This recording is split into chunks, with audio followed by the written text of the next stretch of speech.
Data continues to point to our young women, our girls, our daughters struggling when it comes to mental health. Brand new research from the UK puts a bright red line under this continuing trend by asking girls what they think is going on, and the answers are concerning. Hello and welcome to a Doctor's Desk episode of the Happy Families podcast. Real parenting solutions every day. This is Australia's most downloaded parenting podcast. We are Justin and Kylie Coulson. Kylie, brand new data that's just been released from the University of Manchester. They did a study asking teen girls directly about the causes of the rising anxiety and the low mood that we're seeing in our young women. And I talk about this in my book, Misconnection. They raised several key issues. We're going to talk about 4 of them: narrow gender expectations, intense academic pressure, peer comparison and conflict, and social media pressures. But our girls are struggling from a mental health point of view. Girls are seeing these mental health issues as normal. Right. Like this is just normal part of life. Yeah, they are. Should we be worried that poor mental health is actually being normalised? Yeah, completely. And this is a tricky one because we're parents of teenage girls, and we have conversations consistently with our children about what will help them to overcome their anxieties or their low mood or whatever it is. We'll say being outside, being in nature, being with friends, moving your body, getting enough sleep, minimising your screen time. Like, we have these conversations with our own daughters, and how much do they listen to us? Well, based on how many times we have to have the conversation over and over again, I sometimes wonder. It's genuinely hard work, and as a parent, you can be the very best, most well-intentioned parent, and sometimes you still just don't make any progress on this stuff. So, yes, girls are seeing this as normal, and yes, we should be worried because poor mental health should not be normal. It should be the exception. Unfortunately, the data's pointing the other way. Let's talk about these 4 issues, starting with narrow gender expectations. Here's what a few of the girls said. Makeup and shaving has become so normalised, it's no longer a choice. It's just expected. If you're girly, you're made fun of for being too girly.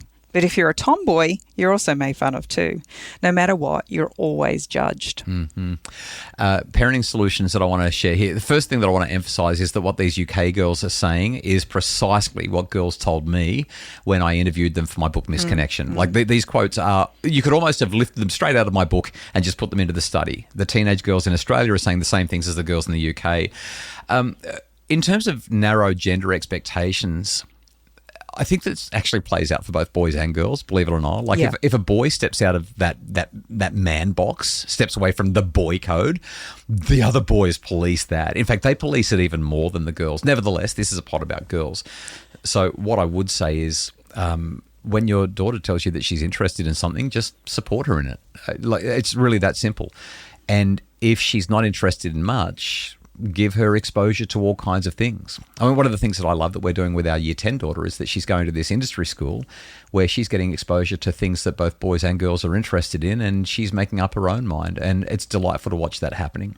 The narrow confines of gender expectations are certainly not working in anybody's favour, either our young boys or our young girls. I think we've come a long way. Oh, we have. Compared to where I was in high school. You know, we have and we haven't, but go on. I was the top student in my woodwork and metalwork class. Ah, yeah, right. And also in my graphics class. Uh-huh. But at that stage, there was no one in my corner except for my teacher. He begged me to keep on with it. Right. But there was no one else in my corner suggesting that this was something that I could do as a girl and actually, utilize it in my life. And I look back now and I so wish that I had have done it. Number one, I had a passion for it and I loved it. And number two, as we've gone through all of the years together as a married couple. Oh, you could have saved us so much money. Not only could I have saved us so much money, but I would have found so much fulfillment in my life as I did that. Maybe we should build a shed and get you a lathe or whatever they call those things. How good with it? Now, you've raised 2 things there that we're getting off where I wanted to go, but I think there's real value. First of all, those subjects are barely available in most high schools anymore.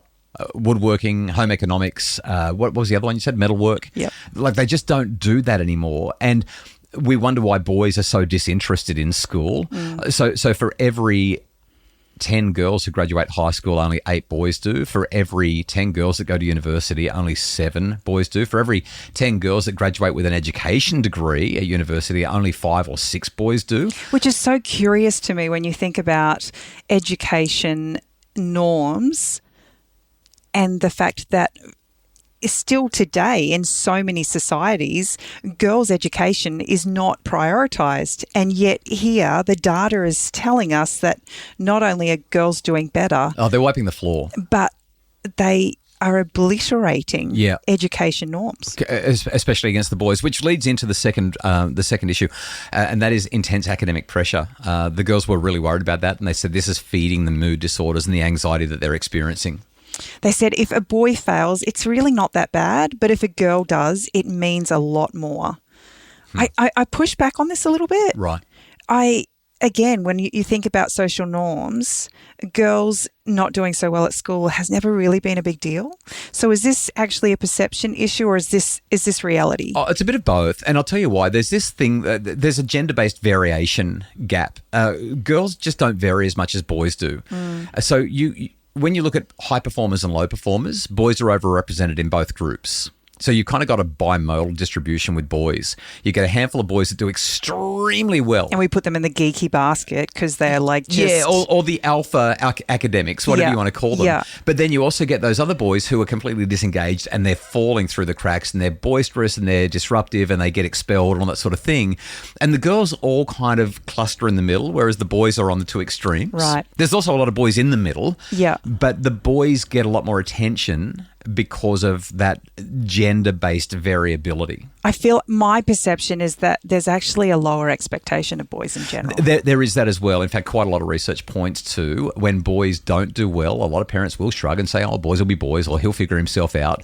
But we put a lot of pressure on our girls and our daughters to achieve. The expectation is that they will sit still, pay attention and get good grades, and they feel that. And so I think that quote from that girl, if a boy fails, it's not that bad, but if a girl does, it means a lot more.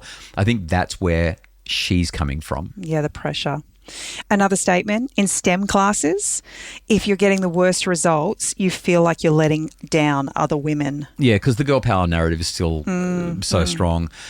In terms of what we can do as parents, in terms of the academic pressure, I would say this.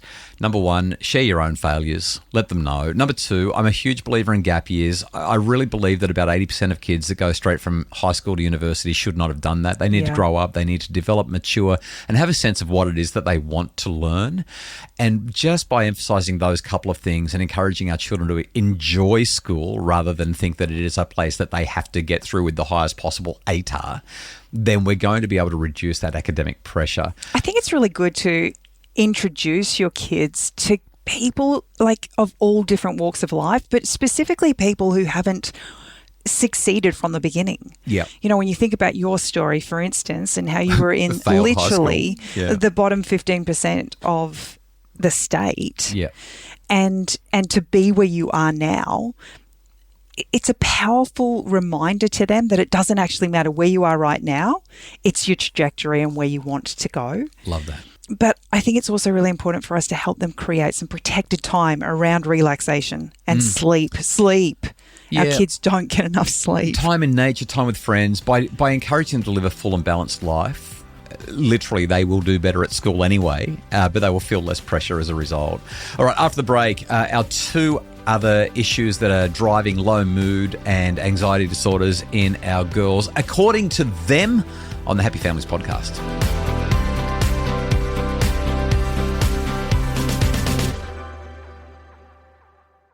All right, Kylie, our third issue, peer comparison and conflict. We've got girls that are worried about narrow gender expectations and intense academic pressure, but their friends, oh my goodness, constantly a source of challenge, anxiety and disruption for young women, young girls. Here's what the girls said. They said it became a competition to see if you could eat the least at lunch. This is astounding. So it was a whole table of girls, all with tiny little plates of salad. And then if you didn't join in with that, you felt like you were being judged because you were sat there eating pasta or something and someone was like, oh my gosh, that's so much carbs. You're going to get fat. Yeah, direct quote. When girls are mean, it's less direct, so you feel a bit crazy. When I wrote Misconnection, I know I keep referring to the book, but again, these quotes feel like they've come straight from my book. And when I wrote the book, girls were constantly saying that they questioned the loyalty of their friends. They questioned the judginess of their friends ongoingly. This is an enduring issue. So as a parent, if I want to reduce my child's challenges around anxiety and depression and mood and well-being, I'm just going to be encouraging authentic friendships. Your children don't need lots of friends. They just need one or two friends who say, hey, so good to see you, come sit with us.